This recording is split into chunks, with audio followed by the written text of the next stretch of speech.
e de sigilen bɛ jamana kɔ kan I b'a fɛ ka I sen no tunga lafiya ka projet kura o la o projet dɔ de u bɛna cité ni ka o de jɔ tungarangew ye banakɔrɔnikaw olu fɛ yen nɔ cité min ni a bɛna jɔ hectare 1 o de sanfɛ hectare min yɛrɛ ni ale lamunumunen don so 20 o de bɛna jɔ cité in kɔnɔna la a so 20 bɛɛ n'i ka yɔrɔ de don a kɔnɔna la denmisɛnw ka kulonkɛ yɔrɔ b'a kɔnɔna la fiɲɛ sama yɔrɔ b'a kɔnɔ ka taa se farikolo ɲɛnajɛw olu ma o bɛɛ bɛ cité in o kɔnɔna la cité in yɛrɛ parcelle 1 o ye titre foncier de min n'ale musaka ye sefa wari 4,400,000 ani 100,000 ye I bɛ se ka a sara yɔrɔnin kelen walima I bɛ se ka sara san 1 kɔnɔna la walima ka taa se kalo 18 o ma n'i tilali I ka terrain o sarali la sa I bɛ se ka I ka so jɔ ka kɛ villa hakɛlama ye walima I bɛ se ka jɔ ka kɛ étage ye tunga lafiya ma olu ka bolo kan n'i ka wari yɛrɛ bɛ I bolo I bɛ se ka I ka so jɔ I kelen ye walima ni wari t'i bolo fana o yɔrɔnin na I bɛ se ka I sen no tunga lafiya ma olu ka tɔn o la n'an b'a fɔ ma nanzarakan na n'an b'a fɔ ma ko tɔntin tunga lafiya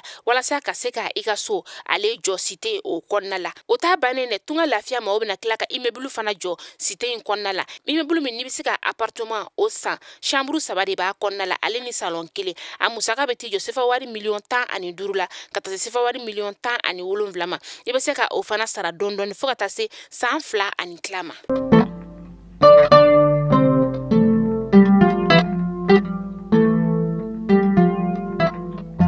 Bi ye alamisa ye décembre kalo tile fɔlɔ san 2022 an bɛ aw bɛɛ lajɛlen fo aw ka wagatiw cogoya la Mali kɔnɔ yan fo ka taa se Mali kɔkan ma aw minnu b'an filɛ sanga n'a ka wagati an ka bɔlɔlɔ kan na o la n'a b'aw sigi k'an ka kunnafoni ni ka ale makɔnɔ tɛnɛ fo ka taga se juma ma kunnafoni ale waati selen ni a y'o bisimila.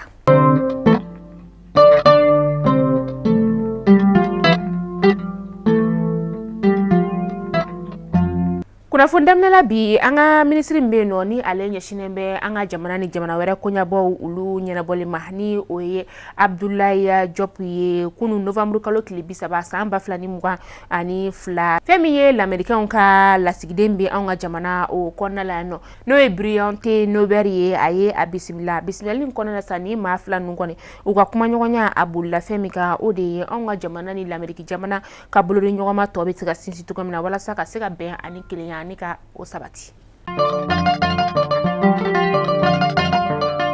Walasa ka se ka coronavirus ale bana o kɛlɛ an ka gouvernement ale ni fɛn min ye ministre so min bɛ yen nɔ ni ale ɲɛsinnen bɛ kɛnɛya ma ka bolodi ɲɔgɔn ma ni u y'u tintin u ni maa minnu bolo dira ɲɔgɔn ma sa walasa ka se ka coronavirus bana o kɛlɛ ni o ye OMS ye UNICEF ale ni lamɛrikɛnw ka cakɛyɔrɔ min bɛ yen nɔ ni o bɛ wele ko USAID olu kɔni ka bolodi ɲɔgɔn ma la sa kabi coronavirus kɔni bana yera anw ka jamana o kɔnɔna la mars kalo san 2020 o kɔnɔna la u kɔni y'u seko bɛɛ lajɛlen kɛ walasa ka se ka coronavirus bana o kɛlɛ cogoya min na a kɔnɔna la u nana ni lamɛrikɛnw ka coronavirus bana fura min bɛ yen nɔ u nana ni o boloci caman ye walasa ka se ka maaw ni ka olu boloci ka u kisi coronavirus bana ma. Maa 494 de bɛ yen nɔ minnu ni dankarila olu ka bunahadamadenya hakɛ olu la kalo 4 tɛmɛnen o kɔnɔna la ni sɛbɛnfura in kɔni bɔra Amnesty International ale fɛ novembre kalo tile 29 san 2022 u y'a yira k'a fɔ ko dankarila maa minnu ka bunahadamadenya la sa a maa fanba kɔni bɛ an ka jamana camancɛ yanfan ani a kɔrɔnyan fanfɛla de la.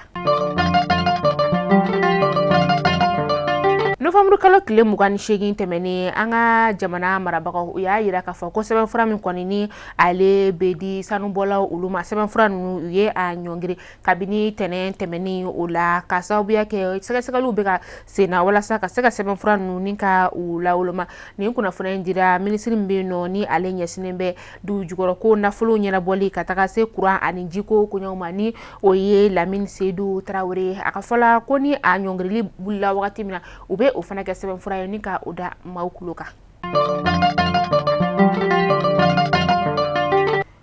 Jamana kɔnɔna la nɔ sɛgɛsɛgɛlikɛla ba min bɛ yen nɔ novembre kalo tile 29 ale ye san 2021 sɛbɛnfura ni ka o di an ka camancɛ fanga jamana marabaga o ma ni o ye kolonɛla Asimi Goita ye a fanba yɛrɛ bolila fɛn min kan o de ye cakɛyɔrɔba minnu bɛ yen nɔ ni yɛlɛma donnen don ale musaka ko koɲɛw olu la u y'a yira k'a fɔ a cakɛyɔrɔ yɛrɛ fanba kɔni bɛ tali kɛ kɛnɛyasow ka taga se bolimafɛn boli koɲɛw olu ma ale ni kalanko ale ni courant ni jiko koɲɛw olu ma sɛgɛsɛgɛli kɔni bolila olu kan. ka kunnafoni datuguni Sikasokaw ka dugu kɔnɔna o ye fɛn min ye sɛfɛwari miliyɔn 19 o de kɔni donna Sikaso lycée min bɛ yen nɔ o ɲɛgɛn jɔli o la ka sababuya kɛ ɲɛgɛn ɲuman kɔni den o ye ɲɛgɛn 14 ni ka o de jɔ a baaraw kolomo karili kɛra novembre kalo tile 29 san 2022.